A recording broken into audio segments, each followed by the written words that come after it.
Amphibienfahrzeug konstruiert. Das sind die neuen Holzmonster-Trucks. Das ist eine Kooperation mit Monster und dem Technologischen Museum in Washington. Die haben uns hier Originalstücke von den Prototypen von 1600 reingestellt. Ich muss halt immer den Verkehr nachdenken.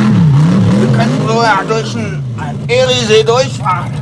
Das ist jetzt für uns Energy, weil die Back to the Nature, das funktioniert nur mit Schrot und mit gekloppten Schranken.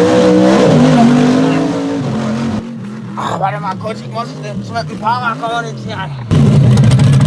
Hey, was ist los? Tank leer! Scheiße! Ah, hey, was ist los? Monster! Steinzeit 1980. Wir haben uns zu sorgen, dass das Reserverad wieder rauskriegt. Alter, da steppt der Holzmichel!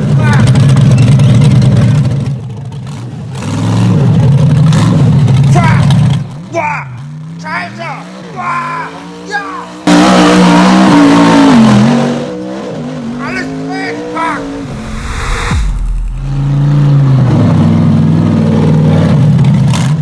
Alter! Nicht rückwärts! Boah! Das war ein mega Booster!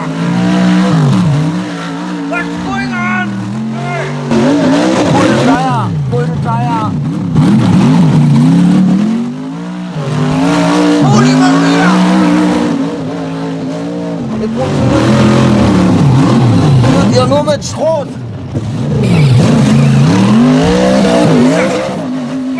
Der Booster! Back to the Nature, die wollen wieder die ganzen Alpha-Mails da draußen. Nicht rückwärts! Ich muss nachstoßen. Man muss auch nicht immer an der Reibziele. Jesus! Er boostet!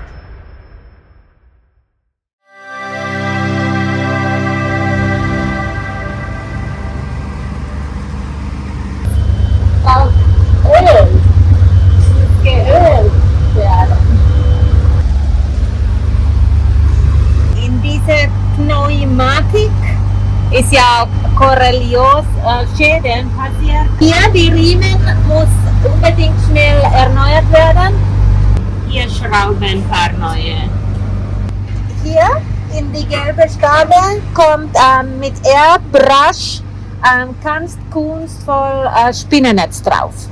Passt.